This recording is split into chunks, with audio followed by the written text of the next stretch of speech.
and knock heads when needed. When you read the real proposals, it's a government you pay taxes to. While everybody agrees that the IMF needs to be less dominated by the U.S. and Western Europe, things get controversial as soon as you go past voting rights. Should capital flows be restricted? Should there be limits on the trade deficits and surpluses? Should the IMF be able to order around even the United States? And that's what they're setting up. That's Bretton Woods, too. But, I mean, you know, Hannity says he has no idea about this, Mark Dice. Yeah, and even if that were true, then he would have to be one of the stupidest national supposed expert talk show hosts. I mean, here these people, you know, their listeners obviously assume that they're these genius, hyper-enlightened individuals that know all the inner workings of the government and foreign relations and all the different nuances of politics. But they think they're me. Yeah, but yet he doesn't understand. He doesn't know about this big, powerful group that is really at the key, at the center, making all of these decisions and directing anything. And like Savage said, well, we don't need to go past Obama. Well, we do need to go past Obama because he's the one that's taking orders from the Bilderberg Group. Well, I mean, think about what Michael Weiner Savage said. Michael Weiner Savage says, yeah, it's real, but I don't care about a secret conspiracy group that runs the president. Well, the audience can't understand it. So is really what he admitted on his own words is the audience can't understand it. You know, I have another interesting story.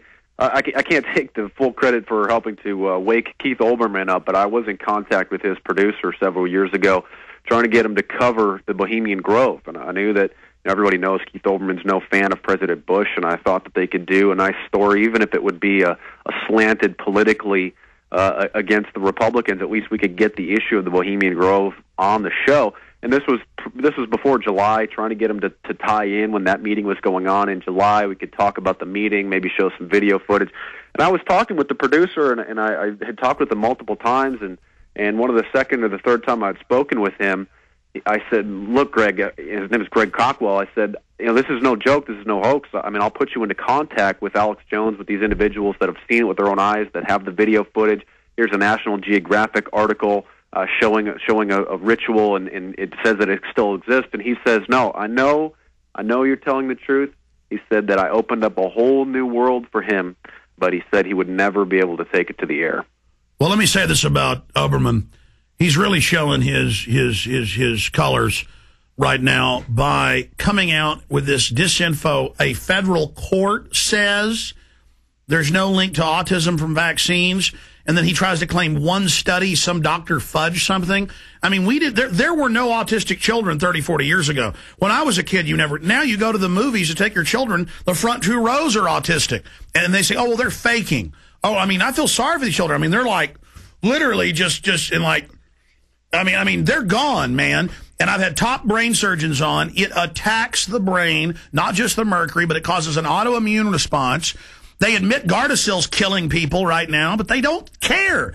And Olbermann makes me sick. And your take on that? I wish we bullhorned him for like 3 hours. We were tired. We've been physically attacked in Denver.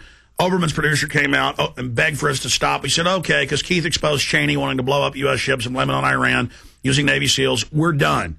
I asked the group, I said, are you done? Yeah, we're tired anyways. And then Olbermann came up and said thank you to us, and we got video and a photo of that. But the point is that now I just should have just kept giving it to him. Go ahead. Yeah, he's in a position where he could only go so far, even if he really understands the whole truth. He's not going to betray his audience or risk his job, and that's the same is true with Alan Colmes. I mean, Alan Colmes has to know, all of these people have to know, and maybe even if some of them wanted to speak out from their position, against the Bush administration, all the Democrats are obviously anti-Bush, even if they wanted to speak out about such things as the false flag attacks, Cheney wanting to do such things, and they would really risk their job. And so, yeah, Olbermann is not going to be in that position.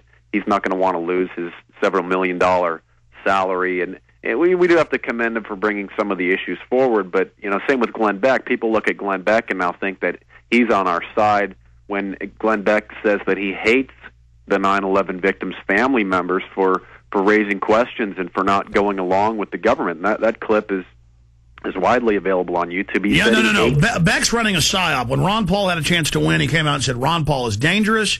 His members are going to attack. The U.S. military needs to be used against them in 9/11 truthers. And you notice all the shows said that in the same week. It was a script, word for word. Hannity, O'Reilly, The Morning Joe on MSNBC. It's In Truth Rising. They all say, taser them, torture them, take them to camps, and they're serious. And then we show video of them actually arresting 9/11 truthers for being on street corners and dragging them off, saying they're terrorists for having signs. And then once it was too late, and now they think they're safe, they know everybody's awake to them.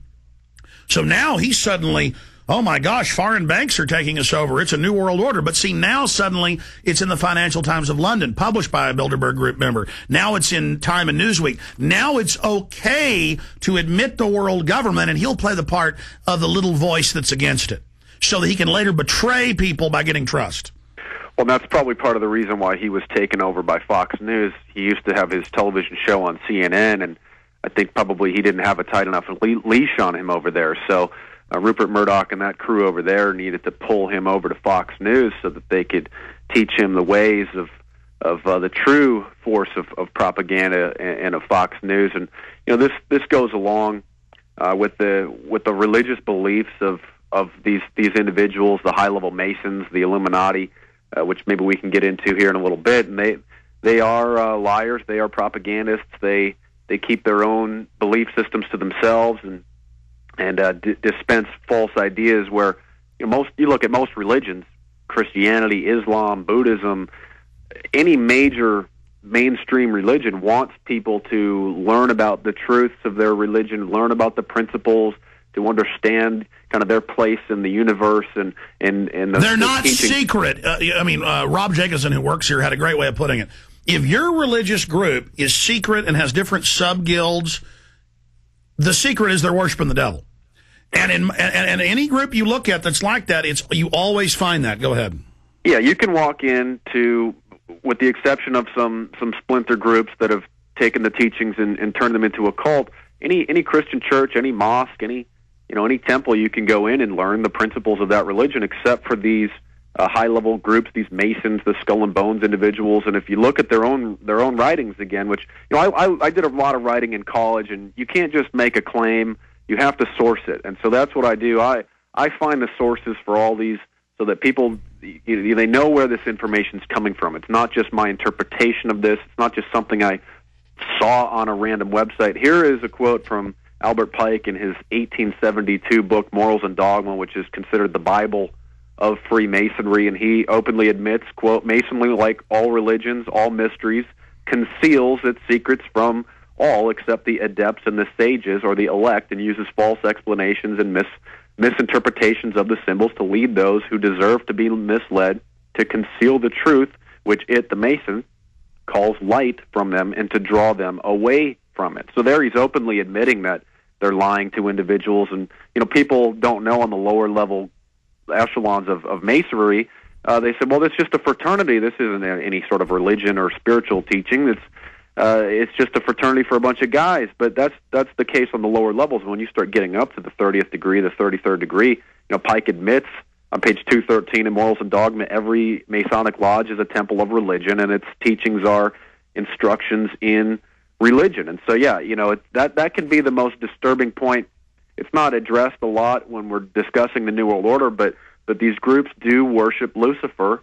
They worship Satan. That's their religion. That's their worldview. And we can get into that in a little more detail. And that was the same issue with the Nazis. And people look at the Nazis and obviously know that they're evil, that they were this just corrupt to the core, completely out of control, megalomaniacal group that hated everybody and that just ruthlessly killed millions of people. But at the core of it was a religious teaching. And Hitler himself was a student of Helena Blavatsky, and in her book, The Secret Doctrine, in 1888, quite openly admits that they worship Lucifer. And even Albert Pike, in Morals and Dogma, makes a reference to Lucifer, the light bearer, strange and mysterious name to give to the spirit of darkness. Lucifer, the son of the morning, is it him who bears the light? Doubt it not. That's on page 321 of. And then in letters he wrote, he said, "I feel the power of Lucifer seething in my hands." That was Manly P. Hall in one of his books. Yeah, he. I believe Pike wrote a letter. I believe that's the term, but I guess Hall wrote it too. But I'm going from memory. And this is the teaching that these people adhere to. And then you talk to low-level Masons, and they go, oh, no, they test you, and if you're a good guy, they just use you and you stay low-level. But if you're down with the game, come on up to the Hellfire Club. To get into the original Bavarian Illuminati, the new recruit